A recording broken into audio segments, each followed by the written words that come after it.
Okay, class 10 आपका चल रहा था क्वाड्रेटिक इक्वेशन चैप्टर 2 अलजेब्रा। उसमें 2.4 स्टार्ट किया था हमने लास्ट लेक्चर में। फॉर्मूला मेथड 4 क्वेश्चंस करवा चुकी हूँ, 3 क्वेश्चंस और बाकी हैं। इसके बाद आप लोगों ने जो अलजेब्रा का टेस्ट दिया था प्रोबेबिलिटी एंड फैक्टराइजेशन मेथड का, उसके सारे हम सॉल्व करवा के दे रही हूँ। जो जहां जिसकी मिस्टेक है प्लीज चेक कर लेना। और मैंने कुछ नाम भेजे हैं जिन्होंने टेस्ट नहीं किया है, तो उनकी पनिशमेंट है कि उनको एक बार देखकर और एक बार बिना देखकर वही पूरा पेपर मुझे वापस रीसेंड करना है सॉल्व करके। वीडियो देखकर एक बार देख लेना, उसको सॉल्व करना, सेकेंड टाइम खुद से ट्राई करके वापस सॉल्व करना उसको। तो अभी यहाँ पे हम लोग क्वेश्चन नंबर 5, 6, 7 कंप्लीट कर लेते हैं, फिर टेस्ट का। फिर नेक्स्ट लेक्चर में मैं 2.5 करवाऊंगी। अब क्वेश्चन नंबर 5 में है अपॉन में, और अपॉन में तो हमको सब नहीं अच्छा लगता है, तो हम इसको क्या करेंगे, अपॉन को हटा देंगे। आप अपॉन में लेकर भी कर सकते हो, बट कैलकुलेशन में ज्यादा प्रॉब्लम होने के चांसेस है। तो कभी भी अगर आपको लीनियर इक्वेशन हो, क्वाड्रेटिक इक्वेशन हो, अगर अपॉन में दिया है, सबसे पहला काम करना है अपॉन को हटा दो। कैसे हटाते हैं? डिवीजन में है 3, हम मल्टीप्लाई कर देंगे, तो multiply both side by 3। Both side मतलब एक टर्म से मल्टीप्लाई करना है। तो y को मल्टीप्लाई किया तो y square plus 3 into 1/3y equals to 2 into 3। ये 3 कट गया, 3y square plus y equals to 3 into 6। 1 into y मतलब y ही होता है, बट ये स्टैंडर्ड फॉर्म नहीं है, तो हम इसको स्टैंडर्ड फॉर्म में कन्वर्ट करते हैं। 6 को शिफ्ट किया। Now comparing with standard form ax square plus bx plus c equals to 0, standard form. तो a हो जाएगा आपका 3, b हो जाएगा 1 एंड c हो जाएगा -6। अब इसके बाद क्या स्टेप क्या करते हैं, b स्क्वायर माइनस 4ac निकालना है। तो b square minus 4ac, b का स्क्वायर 1 का square minus 4 into 3 into c -6। 1 का स्क्वायर 1 ही होता है, ये भी माइनस है, ये भी माइनस है, मल्टीप्लाई करके क्या हो जाएगा, पॉजिटिव। 4 into 3 12, 12 into 6 72। तो ये हो जाएगा आपका 73। तो ये तो परफेक्ट स्क्वायर रूट है नहीं, तो जल्दी से आंसर निकल जाएगा। इसके बाद डालना है आपको फॉर्मूला, और वहां पर है y, इसलिए y equals to -c plus minus under root b square minus 4ac upon 2a। b की वैल्यू 1, फिर आगे माइनस का sign, plus minus 73, 2 into a यानी 3, -1 प्लस माइनस 73 अपॉन 6। बस इसके बाद आप कॉमन नॉमन कुछ ले नहीं सकते हो, कुछ नहीं कर सकते हो, स्प्लिट कर दो, मतलब अलग अलग कर दो, खत्म। तो y equals to -1 plus 73 upon 6 और y इक्वल्स टू -1 प्लस तो लगा चुके हैं माइनस 73 अपॉन 6। अलग अलग करते हैं तो क्या करेंगे, जो प्लस माइनस है ना, एक साइड को प्लस एक साइड को माइनस। फाइनल आंसर लिखना मत भूलना, हाफ मार्क करते हैं फाइनल आंसर के। -1 plus √73 upon 6 -1 minus √73 upon 6 are the roots of the given quadratic equation. आप अपॉन में लेकर भी कर सकते हो, कुछ स्कूल्स में करवाते हैं, कैलकुलेशन का प्रॉब्लम होता है। फाइनल आंसर वैसे भी यही आने वाला है, अपॉन में लेकर करो या इस तरह से करो। अब चलते हैं क्वेश्चन नंबर 6 पे। क्वेश्चन नंबर 6 तो सीधे सीधे दिख रहा है, कुछ करने की जरूरत नहीं है, स्टैंडर्ड फॉर्म में ही है। तो डायरेक्टली हम लोग स्टार्ट करेंगे comparing with standard form.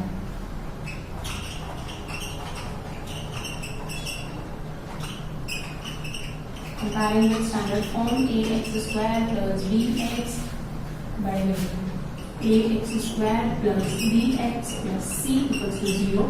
a हो जाएगा 5, b हो जाएगा 13 एंड c हो जाता है 8। लीनियर इक्वेशन में हम ये लास्ट नंबर शिफ्ट करते हैं उधर, क्वाड्रेटिक इक्वेशन में इक्वल टू के इस साइड। ये छोटा सा डिफरेंस है दोनों इक्वेशंस में, वो याद रखना।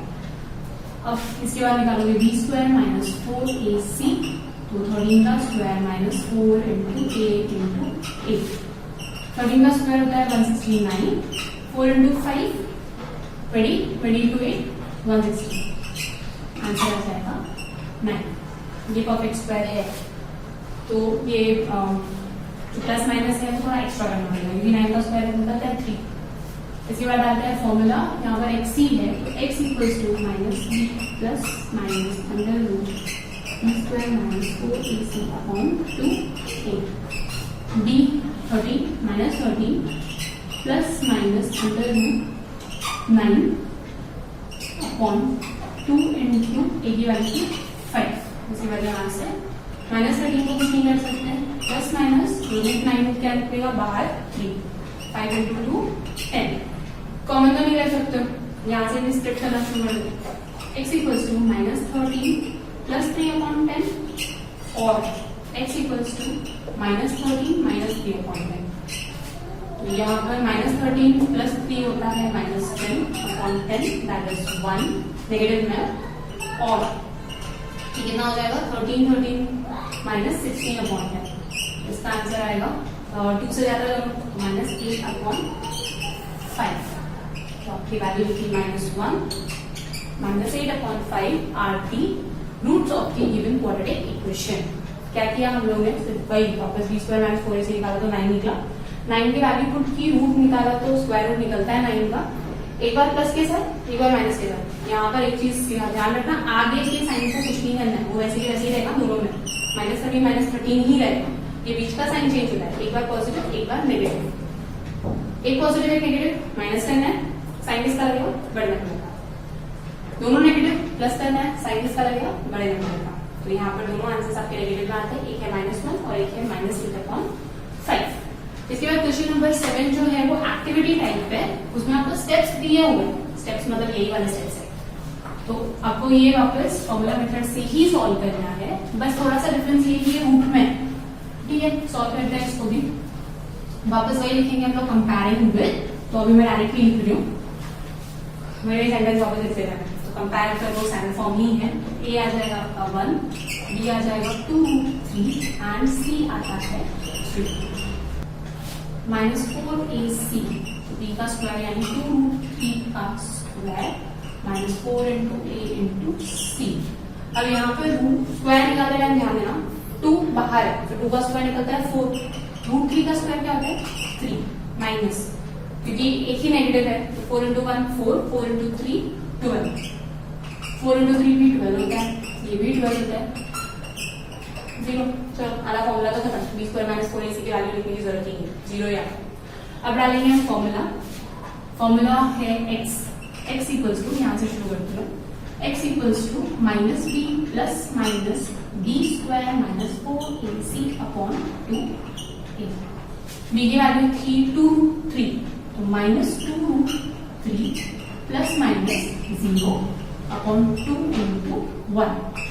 अब 0 का स्क्वायर रूट 0 और प्लस माइनस में मतलब ये पूरा वाला पार्ट हटा दोगे चलेगा, मल्टीप्लीकेशन में होता तो प्रॉब्लम होता है, मल्टीप्लीकेशन होता तो ये पूरा ही 0 हो जाता, और ये प्लस माइनस है ना, ये वाला पार्ट हट जाएगा, यहाँ बचा आपका -2√3 अपॉन 2। अब ये 2 कट हो सकता है क्योंकि मल्टीप्लीकेशन है, तो ये 2 और 2 कट किया तो ये बचेगा -√3। तो यहाँ पर सिर्फ एक ही आंसर है, लेकिन कभी भी रूट जो होता है वो 2 होता है, तो हम आंसर कैसे लिखेंगे, -√3 are the roots of the given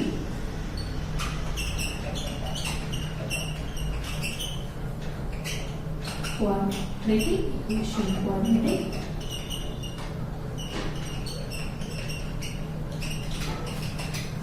ठीक है, हमने निकाला तो यहाँ से पूरा हट गया, तो सिर्फ एक ही बची क्योंकि प्लस माइनस हो ही नहीं रहा, तो बस उसी नंबर को 2 टाइम लिख के रख दो कि are the roots of the given quadratic equation. तो यहाँ पे हमारा फॉर्मूला मेथड भी खत्म हुआ, हमने टोटल 7 सम किए। अब टेस्ट वाला सॉल्व करा देती हूँ, फिर नेक्स्ट लेक्चर में। ओके, टेस्ट हमने लिया था फर्स्ट अगस्त को, फैक्टराइजेशन और प्रोबेबिलिटी का टेस्ट, तो उसके सारे सम मैं सॉल्व करके दे रही हूँ। पहला था फैक्टराइजेशन, ये ग्रुप ए और बी दोनों के लिए कॉमन था, बहुत इजी सम्स थे, मोस्ट ऑफ दी स्टूडेंट्स के राइट है, बट किन्हीं ने छोटी छोटी प्लस माइनस की मिस्टेक की हुई है। तो पहला फैक्टराइजेशन, अभी तक हम लोग फॉर्मूला करें तो शायद कंफ्यूज हो जाओ। फैक्टराइजेशन में हम क्या करते हैं, जो लास्ट का a इंटू सी, ए कुछ है नहीं तो -36 को हम लोग स्प्लिट करेंगे 5 आना चाहिए। तो फैक्टर्स थे 9 और 4, वो कैसे निकालना है, इस तरह से हम निकाल सकते हैं। 36 को 2 से डिवाइड किया 18, फिर 2 से डिवाइड किया 9, फिर 3 से डिवाइड किया 3 से डिवाइड किया 3 से डिवाइड, 3 इंटू 3 9 और 4, और 9 और 4 का डिफरेंस 5 आता है, तो हमने 9 और 4 लिख दिया, और हमको चाहिए कितना -5, -5 के लिए कौन सा पॉजिटिव और कौन सा नेगेटिव होना चाहिए वो ध्यान से देखो। आपको -5 चाहिए, मतलब बड़े नंबर का साइन, ये है आपका बड़ा नंबर। -9 + 4 -5, -9 × 4 -36। यहाँ पर बहुत सारे स्टूडेंट ने मिस्टेक की है। कभी भी जो साइन है वो चेक करो, अगर नेगेटिव है मतलब बड़ा नंबर आपका नेगेटिव में होना जरूरी है।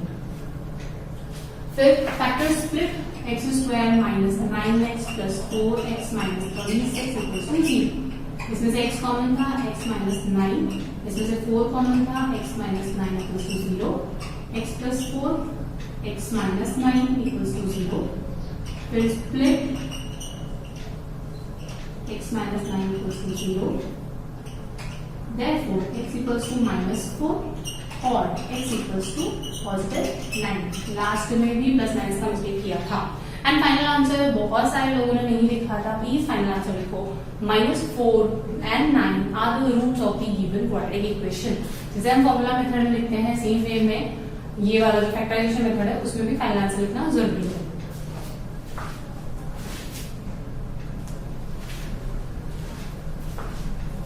फिर चलते हैं सेकेंड सम पे। तो यहाँ पर ए भी है, सी भी है, तो 2 × 2 किया तो आता है 4। स्प्लिट करना है 4 × 1, 4 and 1, 4 + 1 5 होता है और सब कुछ पॉजिटिव में, तो कुछ प्रॉब्लम नहीं होती इसमें। तो 2x² + 4x + 1x + 2 = 0, ये स्प्लिट किया। यहाँ पर भी ये स्प्लिट किया। कॉमन 2 भी कॉमन है, x भी कॉमन है, तो 2x बाहर निकलेगा, अंदर बचा x + 2। एंड बहुत सारे लोगों ने मिस्टेक क्या किए, कॉमन लेने में। यहाँ पर कुछ भी कॉमन नहीं है, तो 1 कॉमन लेना है। और एक चीज हमेशा याद रखो कि आपके दोनों ब्रैकेट जो है ना वो सेम आने जरूरी है। ऋषिकेश ने किसी ने तो किया था ब्रैकेट अलग अलग है, फिर भी लास्ट में पता नहीं क्या लिखा हुआ है कि सब सेम होकर आंसर बराबर आ जाता है। अब ये 2x + 1 एक ब्रैकेट में जाएगा और x + 2 दूसरे ब्रैकेट में जाएगा। फिर 2x + 1 = 0 और x + 2 = 0। तो यहाँ पर हो जाएगा 2x = -1 और x = -2। फाइनल x = -1/2 और x = -2 are the roots of the given quadratic equation. ये वाला स्टैंडर्ड फॉर्म में नहीं था, तो पहले स्टैंडर्ड फॉर्म में कन्वर्ट करना है। 6x² + x शिफ्ट कर रहे हो -2। अब यहाँ पर 6 × -2 हो जाता है आपका -12। इसको स्प्लिट करना है 4 and 3। 12 के हमेशा ना कम फैक्टर से आते हैं, एक तो होता है 6 और 2, सेकंड होता है 4 and 3, क्योंकि हमको 1 चाहिए, 4 और 3 का डिफरेंस होता है 1। अब वापस साइन किसका चाहिए, पॉजिटिव का, तो बड़ा नंबर आपका पॉजिटिव होना जरूरी है, छोटा नंबर नेगेटिव। +4 -3 +1 +4 × -3 -12। अगर आपका ये जो A × C नेगेटिव है ना, मतलब एक नंबर तो कंफर्म नेगेटिव, कौन सा वो हम देखेंगे यहाँ से। ये बड़े नंबर का साइन, तो बड़ा नंबर तो पॉजिटिव ही चाहिए। Split 6x² + 4x - 3x - 2 = 0। अब यहाँ पर 6 में भी 2 आता है, 4 में भी 2 आता है, तो 2 भी कॉमन है, तो 2 कॉमन है x। 6 में 2 3, तो यहाँ पे 3 बचता है और ये 2 बचता है। यहाँ पे वापस कुछ नहीं कॉमन है, 1 कॉमन लो, ब्रैकेट में डालो 3x + 2। अब कभी कभी आपको प्लस माइनस का कंफ्यूजन होता है, ये तो 3x - 2 है, कॉमन लिया तो प्लस कैसे हो गया, क्योंकि ये जो नेगेटिव साइन है ना वो भी हम बाहर ले चुके हैं। अब अगर आप ब्रैकेट ओपन करते हो तो -1 × 3x - 3x, -1 × 2 -2। अगर ज्यादा कंफ्यूजन होता है, ये ब्रैकेट देखो, सेम ये ब्रैकेट आना चाहिए विद साइन। ये हो जाएगा 2x - 1 3x + 2 = 0। स्प्लिट और 3x + 2 = 0। ये हो जाएगा 2x = 1 और 3x = -2, x = 1/2 और x = -3/2। Final answer next time लिखना, वरना मार्क्स कट कर दूंगी, इस बार ये काटे थे। 1 and 2 1/2 -2/3 are the root of the given quadratic equation. अब है क्वेश्चन नंबर 2 से स्टार्ट किए थे, 3 सम्स दिए थे प्रोबेबिलिटी के। There are 2 red 3 blue 4 green balls. तो यहाँ पर सैंपल स्पेस लिखते टाइम सब लोगों ने डायरेक्ट शॉर्टकट मारा है, 2 3 फिर डायरेक्टली ऐड करते हैं। तो लेट सैंपल स्पेस कैसे लिखना है वो ठीक से देखो। Late 2 red balls are R1 R2, फिर मैं सम्स वगैरह सब लिख कर रखती हूँ, तो आपको भी जब क्वेश्चन पेपर आता है तो या तो टेस्ट देने के बाद में प्लीज वो क्वेश्चन वापस लिख कर रखो, क्योंकि मैं हमेशा वापस सॉल्व करके देती हूँ। तो क्वेश्चंस लिख के रखो, आगे के रेफरेंस के लिए भी काम आएंगे। तो अभी क्वेश्चंस के नीचे ही आंसर्स लिख देना वापस। 3 ब्लू और 4 ग्रीन, तो 3 blue balls are B1, B2 and B3 और 4 ग्रीन बॉल्स, तो 4 green balls are G1, G2, G3 and G4। Shortcut नहीं मानना है, पूरा सैंपल स्पेस लिखना है। देखो sample space equals to R1, R2, B1, B2, B3, G1, G2, G3, G4 और सबके बीच में कॉमन। तो ये हुई आपकी टोटल 4, 5, 6, 7, 8, 9 बॉल। तो फिर N of S equals to 9। ये हुआ प्रॉपर सैंपल स्पेस। फिर पूछा था रेड बॉल, तो let A be the event of getting red ball. तो A equals to R1, R2। Answer सबका राइट था इसमें, लेकिन हाफ ऑफ मार्क्स सबके कट करने पड़े क्योंकि किसी ने भी प्रॉपर लिखा नहीं था। डायरेक्टली लिखा था 2 इंटू R2, 3 इंटू R3 और 4, डायरेक्टली 9 लिख दिया था।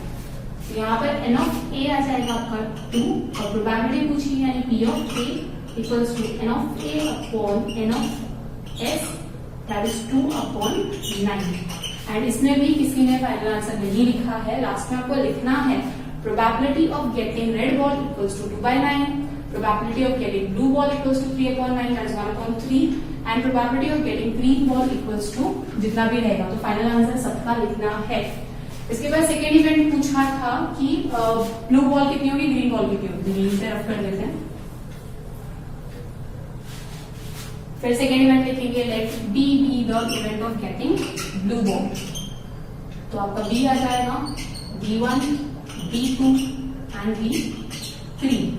एंड आई थिंक विशेष आपने है ना यहाँ पर भी ऐसे कर्ली ब्रैकेट बना दिया, ये नहीं बना है। कर्ली ब्रैकेट सिर्फ सैंपल स्पेस और इवेंट के लिए होता है। N of A, N of B, P of A, उसके आगे कोई कर्ली ब्रैकेट नहीं आएगा। तो N of B equals to 3। Probability पूछी है, फॉर्मूला लिखना है N of B upon N of S, that is 3/9, that is 1/3। फिर पूछा हुआ है ग्रीन बॉल, सेम यही वाला सेंटेंस वापस लिखना है, late C be the event of getting a green ball, और उसके बाद सारी ग्रीन बॉल आ देनी है। तो C ग्रीन, आप लोग अलग अलग तरीके में लिखना है, हम लोगों को नीचे लाइन वाइज लिखते जाना है। C equals to G1, G2, G3, G4। तो N ऑफ C हो जाएगा आपका 4, P ऑफ C हो जाएगा N of C upon N of S, that is 4/9। And फिर फाइनल आंसर लिखना है। मैं बार बार बोल रही हूँ फाइनल आंसर लिखना है। नेक्स्ट टाइम से मैं एक मार्क काट दूंगी तो फाइनल आंसर नहीं लिखा।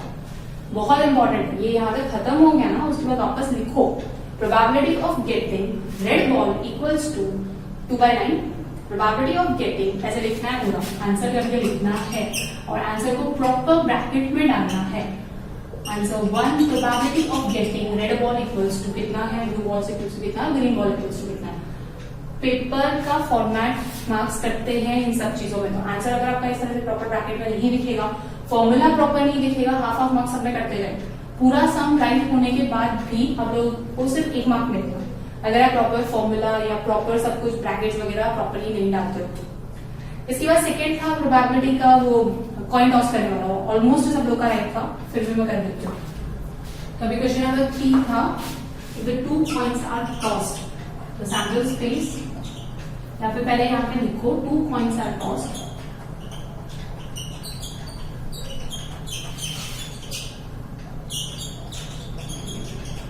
सैंपल स्पेस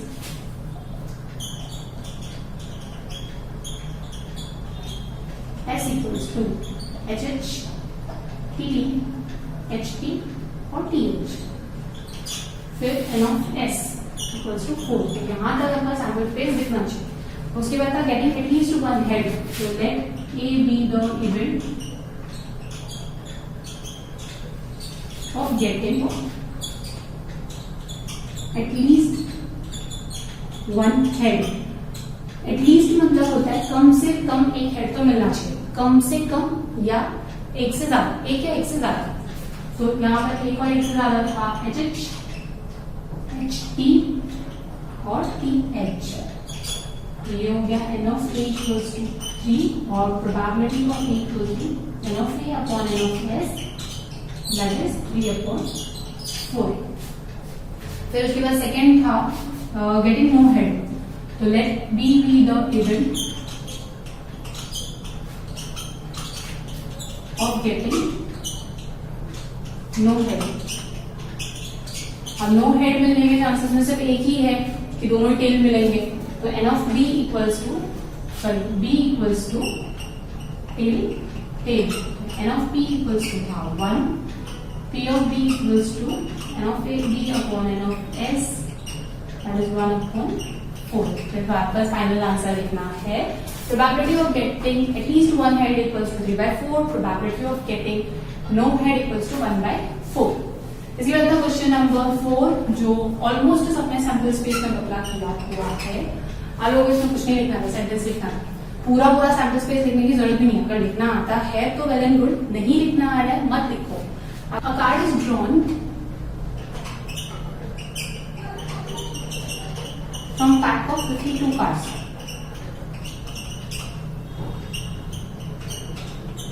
तो यहाँ पे पूरा आपको सैंपल स्पेस लिखने की जरूरत नहीं, पूरा आपको 52 कार्ड्स के नंबर्स नहीं लिखने हैं। आप डायरेक्टली लिख सकते हो N of S equals to 52, या फिर आपके स्कूल में इस तरह से सिखाया होगा एस ऑफ डायमंड, फिर king of diamond, queen of diamond, फिर उसके बाद 2 3 4 से 10 तक, फिर वापस ace, king, queen, jack, heart का, फिर वापस। तो इतना बहुत टाइम जाता है, ये वाला चलेगा, एग्जाम में भी अलाउड है। फिर उसके बाद बोला हुआ था कि probability of getting an S, let A be the event of getting an ass। तो यहाँ पर भी वापस स्टेटमेंट लिखना है there are 4 suit in a pack of 52 cards, each suit contain 1 ass। कितने होते हैं? हर एक सूट में एक एस होता है। तो therefore there are 4 S. therefore n of a equals to हो जाएगा 4। उसके बाद probability of a equals to n of a upon n of b n of s equals to 4/52 that is 1/13। फिर उसके बाद सेकेंड पूछा है स्पेड। वापस भाई let B be the event of getting an spade. There are 13 spade in a pack of 52 cards, therefore n of B equals to 13। तो यहाँ पर स्टेटमेंट लिखेंगे let B be the event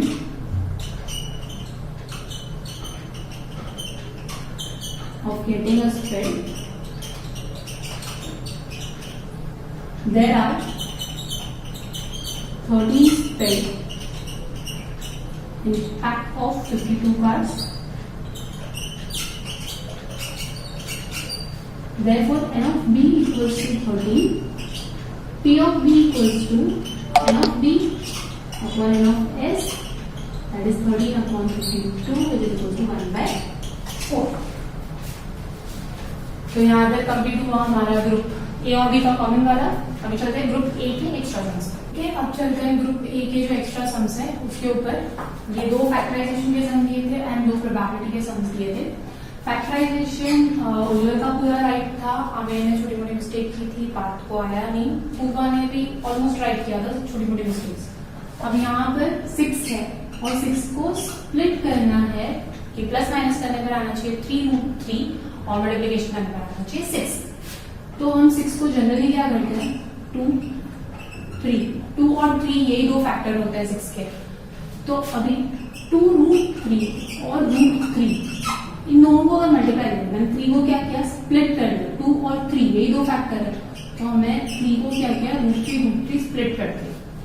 तो 2 into √3 into √3 6 2√3 plus √3 3√3। बड़ा number का sign क्या है negative, मतलब ये तो कंफर्म नेगेटिव। लेकिन अगर एक नेगेटिव रखोगे तो ये साइन भी नेगेटिव आ जाएगा, क्या करना पड़ेगा, दोनों को नेगेटिव रखना पड़ेगा। तो -√3 क्या आता है, 3√3। अब स्प्लिट करेंगे, x² -2√3x -√3x plus 6 = 0। Common x -2√3 minus, यहाँ पर कंफ्यूजन होगा कि कॉमन क्या है, तो 6 को हमने किस तरह से लिखा था, 2 × √3 × √3। तो √3 कॉमन है, यहाँ पर भी है √3 और इसमें भी आता है, तो √3 बाहर निकलेगा। अंदर क्या बचता है, x माइनस वापस ये × √3, तो ये हो जाएगा x -√3 x -2√3 = 0। स्प्लिट x -√3 = 0 और x -2√3 = 0। तो x = √3 और x = 2√3 is the final answer. Plus minus की छोटी मोटी मिस्टेक थी, प्लीज क्लियरली चेक कर लेना कि अगर आपका ये नंबर नेगेटिव में है तो बड़ा नंबर तो कंफर्म नेगेटिव में है। फिर अगर आपको ये नंबर भी नेगेटिव में गया ना तो कोई एक नंबर ही नेगेटिव, लेकिन अगर पॉजिटिव दिया तो दोनों नंबर का नेगेटिव में होना जरूरी है। सेकेंड वाला है 9, तो फिर 9 को स्प्लिट करने के लिए हमारे पास फैक्टर होते हैं सिर्फ 3 × 3। तो 3 × 3 को हम लोग किस तरह से लिख सकते हैं, √3 मुझे क्या चाहिए, 2√3, तो 2√3 यानी √3 और 3√3, क्योंकि मैंने यहाँ पे 9 को किस तरह से स्प्लिट किया, एक 3 लिखा और 2 बार √3 लिखा, 2 बार √3 मतलब 3 होता है, तो 3√3 × √3 तो 9 हो जाता है। मुझे चाहिए क्या, 2√3 पॉजिटिव है, मतलब पहला नंबर तो कंफर्म पॉजिटिव, और 9 क्या है, नेगेटिव, मतलब एक नंबर नेगेटिव चाहिए, तो ये सेकेंड वाला नंबर नेगेटिव। 3√3 -√3 2√3। अब लोगों रूट का मैंने बोला था कि a की तरह अज्यूम करना, 3a - a = 2a, तो वैसे ही 3a - a 3√3 -√3 2√3। Split y² + 3√3 -√3 -9 = 0। यहाँ पर कॉमन है y, ब्रैकेट में आएगा y + 3√3 माइनस, यहाँ पर वापस √3 - 9 है, 9 को हमने किस तरह से स्प्लिट किया, 3 × √3 × √3, तो √3 तो कॉमन है, तो यहाँ पर हम लिखेंगे √3 बाहर निकला, अंदर बचेगा y + 3√3, y -√3 y + 3√3 split y -√3 = 0 और y + 3√3 = 0।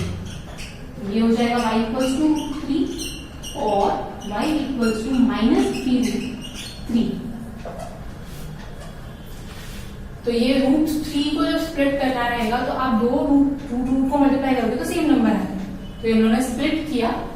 इसके बाद था 3 पॉइंट टॉस्ट, ये ऑलमोस्ट राइट ही था सब लोगों का, लेकिन मैं सब समझ वाले को ये भी दवाई देती हूँ। तो 3 पॉइंट्स आर टॉस्ट, लिखना कैसे है, 3 पॉइंट्स आर टॉस्ट,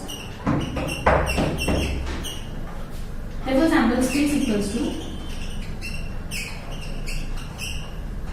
अब 3 पॉइंट टॉस करोगे तो सैंपल स्पेस कितना होता है, 2 क्यूब यानी 8, तो 8 सैंपल स्पेस होता है। तो पहला तो है H H H T T T, फिर इस H को शिफ्ट करते हैं, पहले H फर्स्ट में था, फिर H मिडिल में आया, फिर H लास्ट में आया, तो यहां तक हो गया। उसके बाद T को सेम ले लेते हैं, T को शिफ्ट करते हैं,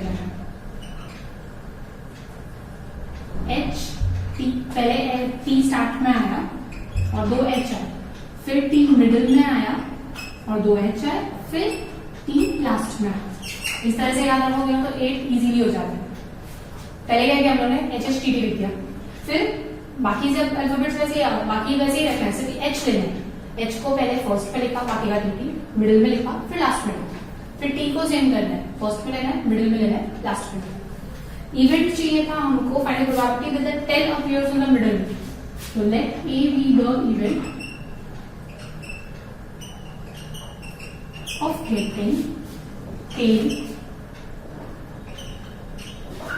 A be the event of giving tail on middle, or K equals to middle में आ रहा है टेल यहाँ पर, यहाँ पर, यहाँ पर, यहाँ पर, तो T T T, H T T, T T H और एच टी एच। तो 4 जगह पर टेल मिडिल में आता है। एक चीज है यहाँ पे भूल गई, एन ऑफ एस लिखना, n of S equals to 8, n of A equals to 4, तो probability of A equals to N of A upon N of S, that is 4 upon 8 which is equals to 1/2, and final answer लिखना। Probability of getting an event tail appears in the middle equals to 1/2। Last में यहाँ पर 1/2 answer. Last सम जिसमें most of the लोगों ने गलती की है, छोटी मोटी, आपको डिजिट्स बनाने थे विथ रिपीटेशन। तो हम लोगों का sample space given 2 digit numbers are formed to be formed from digit, और नेक्स्ट टाइम प्रोबेबिलिटी में प्लीज सब सेंटेंसेस बराबर दिखने चाहिए। क्या शॉर्टकट मारते हुए अब लोगों को लगा प्रोबेबिलिटी इजी है, पूरा सेंटेंसेस प्रॉपर लिखो, सैंपल स्पेस वगैरह कुछ कैलकुलेशन है ही नहीं इसमें। तो given 2 digit numbers to be formed from the digits थे 0 1 2 3 4। Repetition of digit is allowed, repetition of digits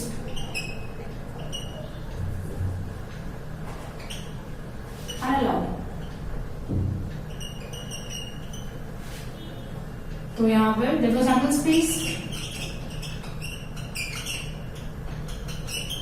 S equals to repetition allowed है, तो मैं आप लोगों को लगा 0 तो अब आएगा नहीं, यूट्यूब जितना पढ़ो 0 पहले हो ही नहीं सकता।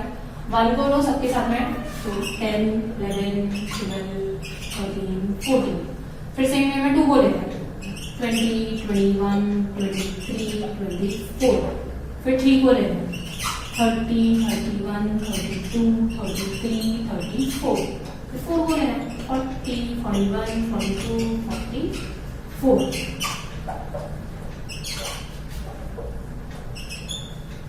5 का 4 पैक बना उनका, 180 ना, यहाँ पे मैं 43 बोली, 43 44, 5 नंबर्स के 4 पैक बने, तो एन ऑफ एस इक्वल्स हो गया आपका 20।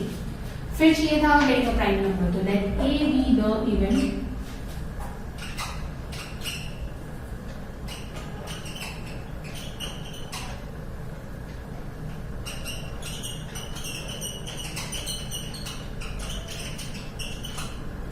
Prime number. इसमें से प्राइम नंबर था 11 13 23 31 41 और 43। प्राइम नंबर में बहुत सारे लोगों ने अप्लाई किया है, 1 13 23 31 41 एंड 43। प्राइम नंबर्स क्या होते हैं? वो नंबर्स जो अपने अलावा किसी और से डिवाइड नहीं होते। ये वो नंबर्स है जो अपने अलावा किसी और से डिवाइड नहीं होते। तो n of a equals to 6, therefore p of a equals to n of a upon n of b, n of s, that is 6 upon 20 is equals to 3/10। ये था पहला event of getting a prime number. उसके बाद second पूछा था multiple of 4। Multiple of 4 यानी 4 के table में आना चाहिए, 4 से डिवाइड होना चाहिए, तो वो हो जाएगा यहाँ पर, एक सेकेंड ना, तो बी पूछा है event of getting a number multiple of 4, तो हमारे मल्टीपल ऑफ 4 हो जाएंगे, सब डबल डबल नंबर नहीं है, 11 सॉरी 4 का मल्टीपल हो जाएगा आपका 12, फिर होता है 20 24, फिर इस रेंज में कुछ नहीं है 32, फिर है 40 एंड 44। यहाँ पर n of b होता है equals to 6, therefore p of b equals to n of b upon n of s, that is 6 upon 20 is equals to 3/10। Last में पूछा था मल्टीपल ऑफ 11, जो सबसे ज्यादा इजी है, तो late c be the event of getting number multiple of 8, sorry multiple of 11, तो c equals to double double number 11 22 33 44, तो n of c हो जाएगा आपका 4, p of c हो जाएगा n of c upon n of test that is 4/20 is equal to 1/5. तो ये हो गया प्रोबेबिलिटी का सम। इसके बाद फाइनल आंसर लिखना जरूरी है। पहला लिखेंगे probability of getting an event prime number, probability of getting a prime number equals to 3/10, probability of getting multiple of 4 3/10 and probability of getting number multiple of 11 equals to 1/5. Probability में सबसे important होते हैं statements, steps वगैरह सब बराबर लिखना है, n of B, P of B, formula वगैरह सब। तो यहाँ तक टेस्ट का सोल्यूशन भी हो गया और हमारा फॉर्मूला मेथड भी खत्म हो गया। नेक्स्ट लेक्चर में हम लोग करेंगे 2.5 क्योंकि वो फॉर्मूला से ही रिलेटेड है तो कंटिन्यूएशन में हो जाएगा।